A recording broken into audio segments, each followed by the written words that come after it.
Você está escutando o Cealicast, um espaço de debate sobre alfabetização, leitura e escrita.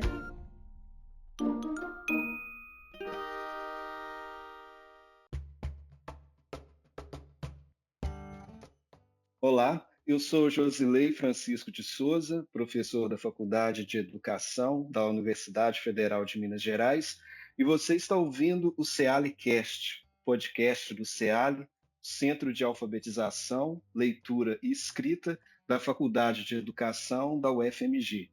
E hoje vamos falar sobre uma importante expressão cultural do país, a literatura de cordel.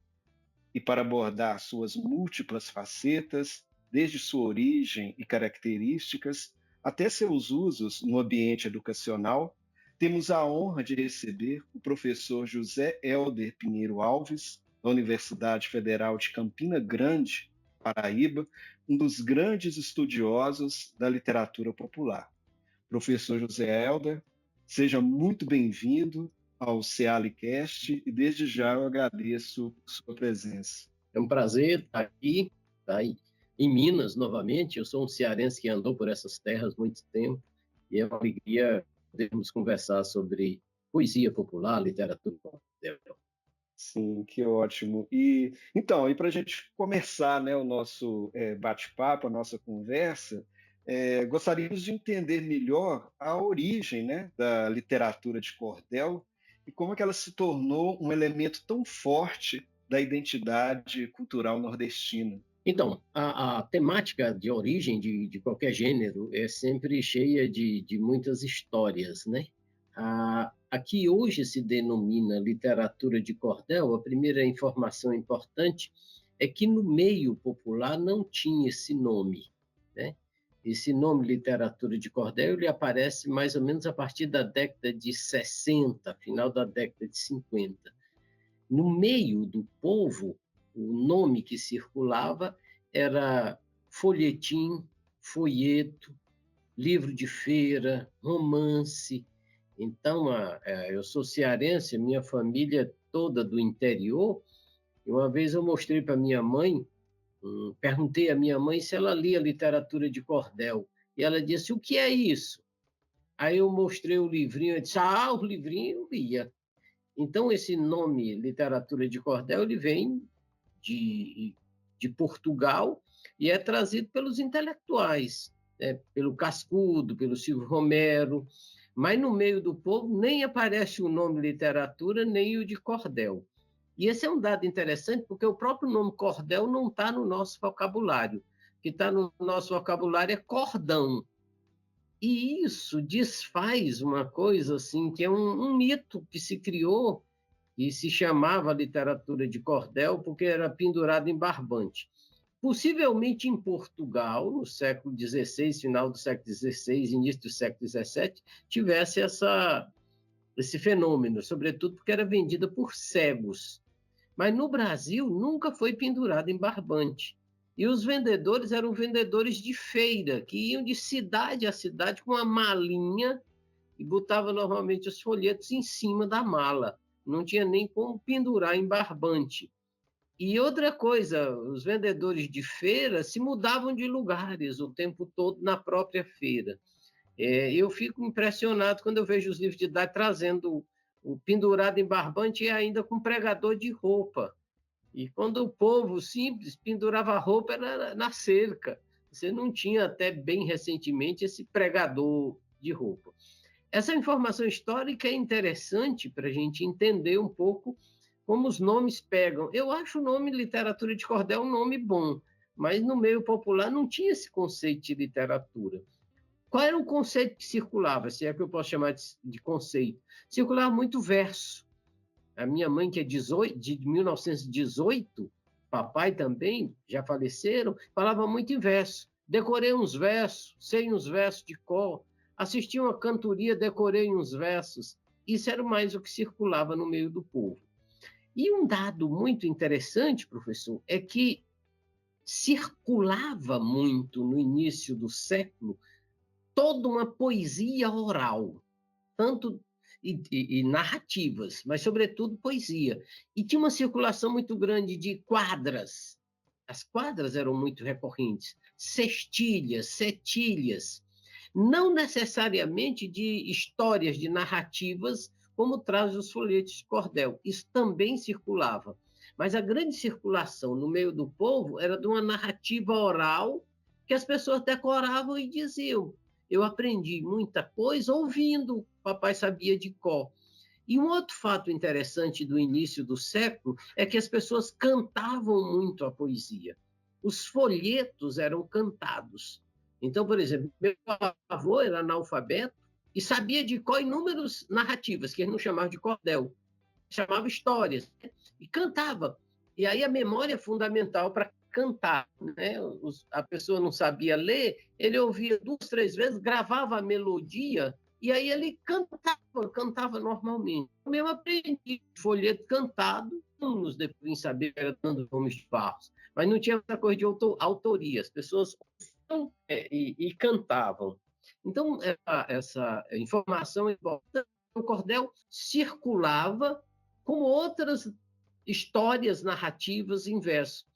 Teve uma influência muito significativa das cantorias, dos violeiros. Por quê? Porque os violeiros viajavam de cidade em cidade, normalmente a cavalo, de trem, eram pessoas mais pobres também, e eles chegavam nos lugares, cantavam folhetos, além dos improvisos, né, das cantorias de enfrentamento, chamados desafios. E meu pai, por exemplo, ia para uma cantoria, ainda criança, adolescente, decorava verso. Ouvia uma estrofe bonita, eles nem usavam esse nome estrofe, ouvia, decorava, ficava repetindo, um passava para o outro, outro passava para o outro.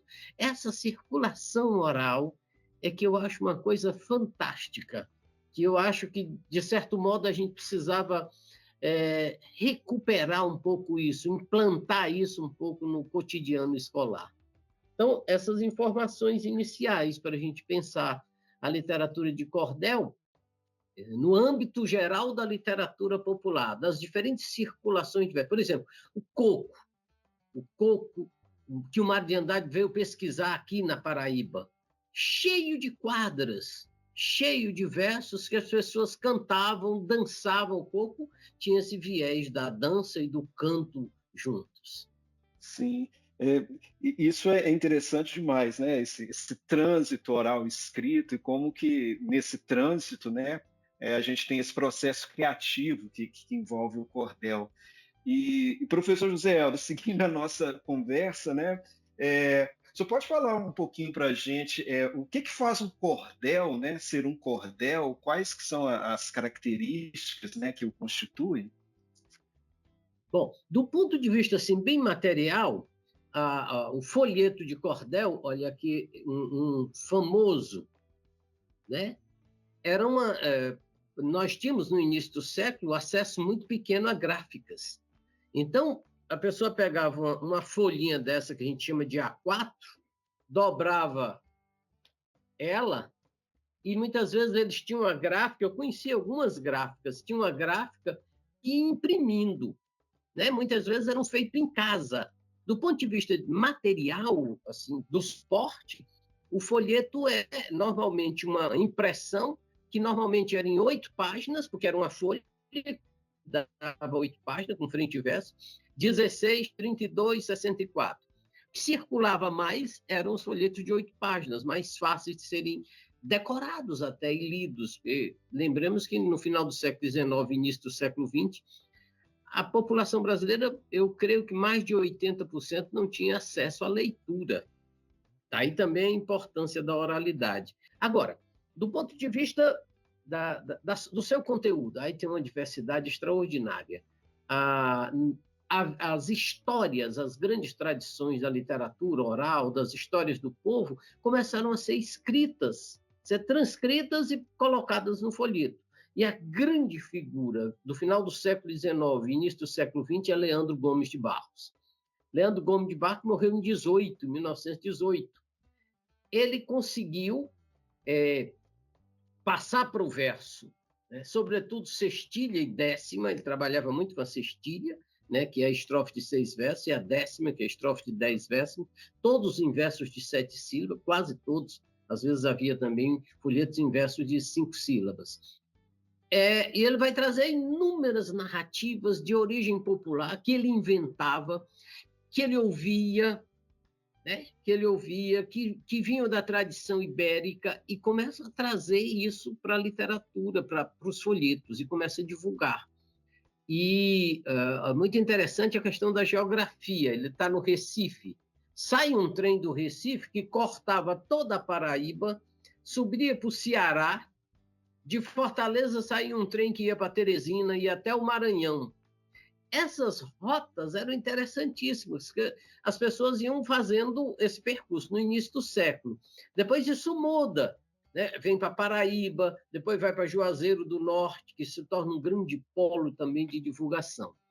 Quais são as matérias? Aí nós temos uma riqueza. Por exemplo, Lampião se torna uma grande figura no início do século XX, se torna um grande tema dos folhetos.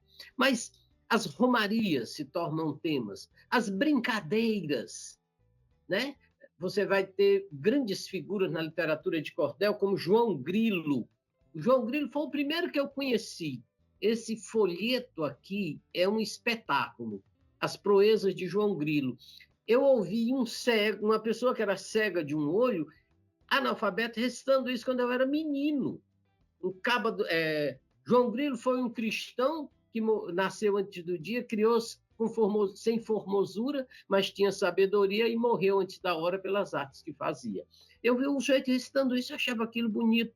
A Chegada do Lampião no Inferno, do Pacheco, folhetos belíssimos. As fantasias, as brincadeiras, né? As histórias de amor. Uma das histórias de amor mais lindas também do início do século é Coco Verde e Melancia, que lembra muito Romeu e Julieta, mas tem um fim diferente, tem ambientação aqui entre a Paraíba e o Rio Grande do Norte. Então, a gente tem...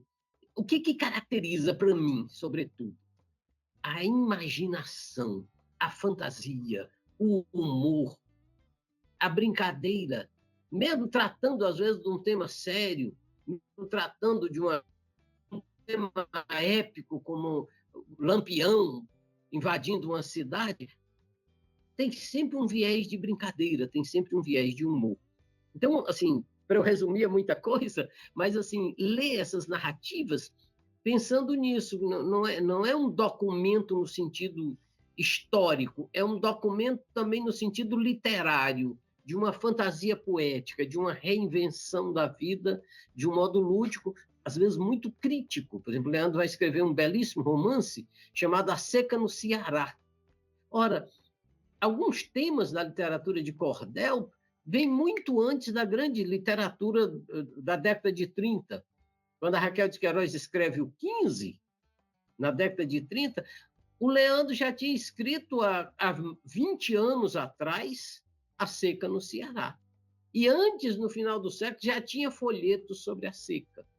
Então, tem a realidade nordestina comparece muito, as personagens, as brincadeiras, e por aí vai. Sim. Bem, a próxima pergunta aqui, a gente já, acho que, né, o senhor passou de alguma forma por ela, mas mesmo assim eu vou fazer, porque eu gostaria que o senhor falasse um pouquinho mais sobre essas relações, né, entre oralidade e escrita nesse universo da literatura de cordel. Isso. Tem um dado super interessante com relação à oralidade. Quer dizer, a oralidade define tudo, assim, na literatura em geral, eu acho que não só na literatura de cordel. E quando a gente é professor e pensa na sala de aula, para mim o ponto de partida é sempre a oralidade. Os alunos vão fazer estágio, às vezes comigo, e quer trabalhar com literatura de cordel, e vem aquela mania: vamos falar da história da literatura de cordel. Você não vai falar de história de nada. Você vai chegar na sala de aula e vai ler um folheto. Foi assim que eu aprendi a gostar, foi ouvindo, sem saber que era literatura de cordel, sem saber o que era uma cestilha, sem saber o que era um verso de 7 sílabas. A experiência de ouvir é fundamental, e depois, na sala de aula, a experiência de ler, ensinar a ler no sentido de treinar a leitura oral, e cada um fazer de um jeito até diferente, não aquela coisa sempre no mesmo tom. Então, chamar atenção para isso. A oralidade é fundamental. O cordel e a literatura popular em geral, bebe nessa fonte extraordinária que é a oralidade. E o verso de 7 sílabas, vários estudiosos já disseram, é um verso que está na nossa fala. Isso é extraordinário. Às vezes, dando aula, brincando, eu começo a pegar frases minhas e frases dos alunos e diz, olha, vamos contar a sílaba, é um verso de 7 sílabas. Agora eu vou começar, é um verso de 7 sílabas. Sejam todos convidados, isso é um verso de 7 sílabas. A gente pronuncia inúmeros versos de 7 sílabas na nossa fala e não nos damos conta disso. E a língua portuguesa é pródiga disso. Então, a oralidade está no nosso cotidiano, na nossa fala. E aí essa oralidade precisa ser investida de uma certa expressividade, que o cordelista, quando ia vender na feira, ele tinha 2 instrumentos para convencer, sobretudo quem não sabia ler.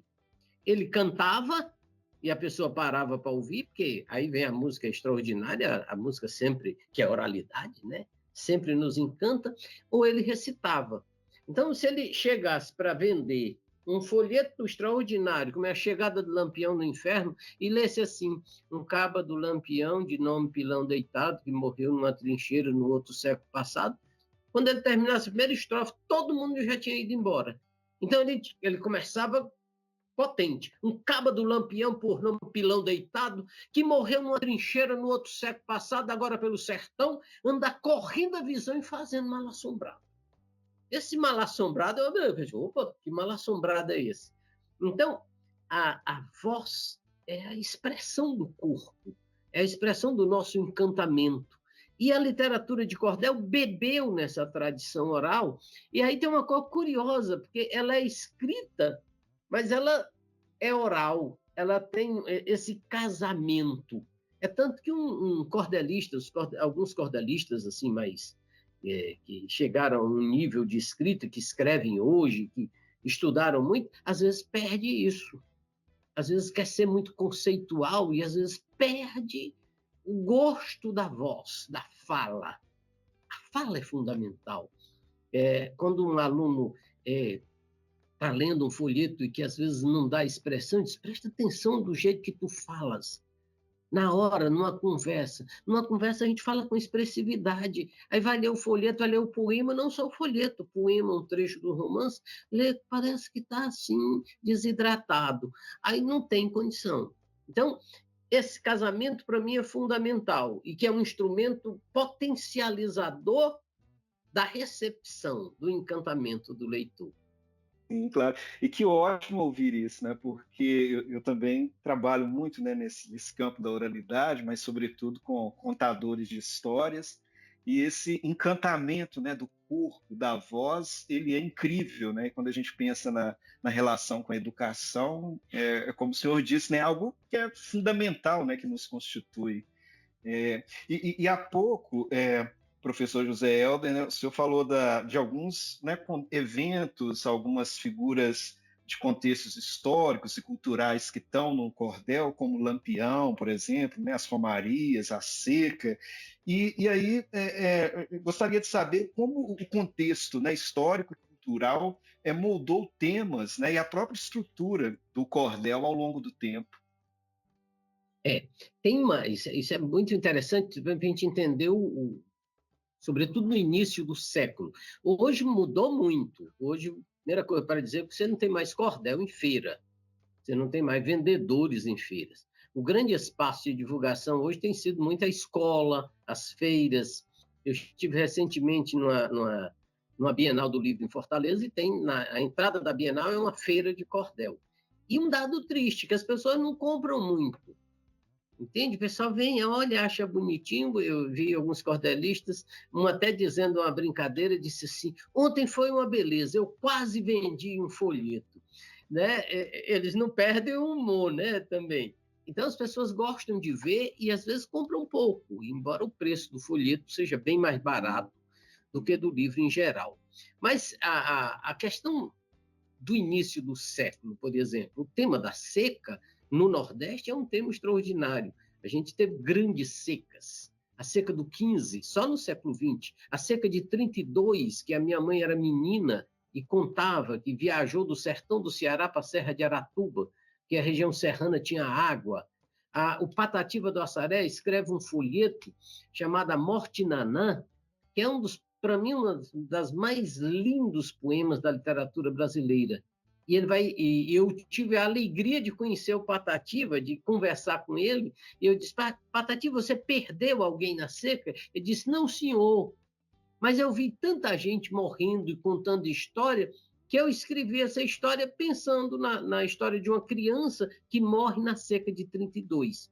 Ele diz assim: eu vou contar uma história que eu não sei como comece, porque meu coração chora, a dor no meu peito cresce, aumenta o meu sofrimento e eu fico ouvindo o lamento de minha alma entristecida, pois é bem triste a sentença de quem perdeu na insistência o que mais amou na vida. E ele vai contar a história de uma menina que morre de fome. É o pai lamentando. Você tem o tema da seca. Você tem o tema religioso na figura, sobretudo, de Padre Cícero. Né? Você tem o tema do cangaço. Isso muito, mais ou menos, no início do século, até a década de 60. Mas você tem também as figuras engraçadas. O João Grilo, o Pedro Malazarte, o Leandro Gomes de Barro cria o chamado Cancão de Fogo. Que esses personagens, todo mundo fala muito de uma influência ibérica, mas eu acho que tem muito de nosso mesmo, o lado brincalhão, o lado gaiato da vida. E tem, por exemplo, folheto sobre a carestia, né? Folheto sobre as inundações. Agora, um tema fundamental para nós, professor, para a educação, é o tema dos animais. O tempo que os bichos falavam. Eu até organizei um livro há 20 anos atrás, que eu chamo Os Bichos na Voz de Poetas Populares. Estrofes que falam sobre os animais para levar para as crianças. Porque, sobretudo, o menino de cidade, ele só conhece gato e cachorro. Né? E é se ele puder criar um. Mas se ele não puder, ele não conhece mais animal nenhum. Ele não conhece passarinho. Ele não conhece nome de passarinho, não conhece canto de passarinho. Mas essa ideia de que há um universo temático muito forte, o tema da política. O tema da política, o papai sabia de cor, folhetos que anos depois eu achei. Tem um folheto que diz assim: a política no Brasil é um jogo de empurra, a que berra, acolá honra e assim vai. Filho maldiçoa o pai, marido mata a mulher e eu não sei para que tanto quer esse povo. E aí vai embora, de circulação oral. Então você tem a religião, você tem a fantasia, histórias de amor, histórias de bicho, ou seja, tudo que está na literatura canônica está na literatura popular. Tudo, não tem exceção. Acho que é por aí que as coisas vão, né? Não há uma temática específica. E uma coisa importante para dizer: na contemporaneidade, no início desse século, surgiu uma coisa extraordinária: a presença das mulheres. A potência das mulheres no cordel hoje é uma coisa impressionante. Eu tive uma orientanda de mestrado que estudou os cordéis aqui na região de Pernambuco. E no Nordeste inteiro, nós temos hoje mulheres fazendo folheto e trazendo novas experiências, novas vivências. Né? Então, isso é uma coisa importante. Esqueci de um tema extraordinário, que é o tema da utopia. Camilo vai escrever um chamado Viagem a São Saruí, que tem a ver com a realidade, mas assim, sonhar um mundo com muito alimento, com muita alegria, com muita a terra fértil, as relações de encantamento. A utopia aparece em muitos folhetos. Sim. E o senhor falou para a gente, né, de algumas experiências com cordel em sala de aula, né, como disciplinas de estágio, né, algumas experiências durante as aulas, mas em que outros contextos mais, né, a gente pode utilizar o cordel no processo de ensino e aprendizagem, sobretudo a gente pensando na alfabetização? Eu convivi com muita gente mais velha que usaram os folhetos como instrumento para ajudar na alfabetização. Eu não digo para alfabetizar, você precisa dar aula, você precisa dos fonemas, você tem um trabalho técnico que precisa. Mas essas pessoas começavam a estudar muitas vezes para aprender a ler folhetos. Tem muitas pessoas mais velhas que dão esse depoimento. Eu acho, professor, que um trabalho que eu defendo, sobretudo nesse momento da alfabetização, era trabalhar com estrofes livres, levar isso para a sala de aula. Esse livro, Pássaros e Bichos, são estrofes. Estrofes. Nós estamos organizando, eu sinto muita falta disso. Estou organizando com uma aluna uma coleção que a gente chamou de Olho na Bicharada. Então, nós organizamos um folheto só com versos sobre beija-flor, pica-pau, João de Barro, canário, bem-te-vi, coruja, sabiá. Sabiá bate recorde de tantos versos. Leve esses versos para a sala de aula. Todo dia lê uma estrofezinha. Lê, relê, põe no quadro. Se não tiver, escreve. E o aluno que está aprendendo, que ele tem aquele instrumento também para ele ler. Ele, às vezes, decora experiências interessantes, né? Eu lembro de uma turma que eu fui visitar, o menino sabia uma estrofe de cor, mas ele não sabia ler. Mas ele sabia a estrofe de cor. Né? A seguinte estrofe, sobre o pica-pau. Admiro o pica-pau numa madeira de angico, que passa o dia todinho, taco, taco, tico, tico. Não sente dor de cabeça, nem quebra a ponta do bico. Aí o menino ficava lendo não, ele tinha decorado e cutucando a gente, como se fosse o pica-pau, como se ele fosse o pica-pau. Levar os textos para a sala de aula, mas não propriamente assim, com uma visão muito pragmática. Entende? Ele está aprendendo lá com o professor e o poema está ali. E, de repente, ele encantou-se pelo poema e aí vai ter eu acho que um casamento interessante. Eu tenho medo quando o poema vira cartilha. Aí eu acho que não é um bom caminho, mas eu acho que ele é um caminho de apoio, é um material que pode estar ali para quem está aprendendo, de repente, eu vou aprender, agora eu vou ler essa estrofe. E às vezes ele faz isso naturalmente. Eu acho que o caminho é esse. Há uma tendência que me desagrada muito, eu compreendo, eu respeito, mas como professor de literatura me desagrada, que é fazer o folheto com ensinamento. Então, você tem folheto ensinando regra de português, você tem folheto ensinando ecologia, ensinando a cuidar de água, ensinando. Olha, gente, a arte ensina, mas de um modo indireto. Quando ela se torna cartilha, ela morre. Ela perde o encantamento. Pode ser que um ou outro se salve, mas é um caminho que é perigoso. Então, às vezes, as pessoas que trabalham com educação querem transformar o folheto num instrumento, numa cartilha. Não! Deixa ele por ali, pelas beiradas. No meio da aula, lê um poema. Se o menino gostar, ele vai procurar lá e vai ficar treinando, e às vezes ele aprende a ler com esse apoio. É mais ou menos isso que eu penso, e às vezes algumas pessoas ficam assim comigo, alguns amigos, dizem, não, eu respeito, mas como professor de literatura, eu não levo para a sala de aula. Eu levo poesia, eu levo os bichos, eu levo as brincadeiras, as adivinhas, professor. As adivinhas é poesia, é oralidade pura. Eu nunca vi, até hoje eu não vi um gênero que não encantasse criança, adulta e velho. Todo mundo gosta de adivinha. Eu sou um homem de 66 anos, faço hidroginástica, e a minha turma quase toda, eu sou o caçula da hidroginástica. A outro dia eu cheguei lá e disse uma adivinha, ficou todo mundo alvoroçado. E aí eu chego, tem outra hoje aí para dizer para a gente? Olha que coisa curiosa. Nisso, até uma propaganda. Eu já organizei, se Deus quiser, vou publicar um livro chamado O ABC das Adivinhas. Organizei. Eu levantei adivinhas sobre animais, de A a Z. Né? Para o pessoal ter esse material. Ler por encantamento. Não ficar querendo ler, só querendo tirar um proveito. Aí cai num pragmatismo que dói na minha alma. Não, que ótimo ouvir isso, porque assim, eu concordo totalmente, né? Né, com essa discussão e como que é importante, né, a gente pensar a arte e a literatura, né, com que a gente trabalha, para além desse utilitarismo, né, que muitas vezes é o caminho que é utilizado no contexto escolar, nessa pedagogização excessiva que acaba Uhum. matando o que a arte tem de essencial, né, que é a brincadeira, que é a criatividade, enfim.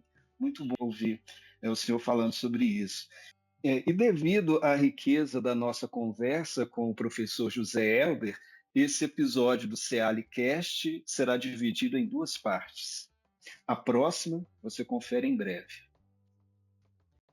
Este foi o CEALIcast. Você pode nos escutar no Spotify e no YouTube. Se quiser, você pode enviar sugestões de temas e perguntas para o nosso e-mail cealicast@gmail.com.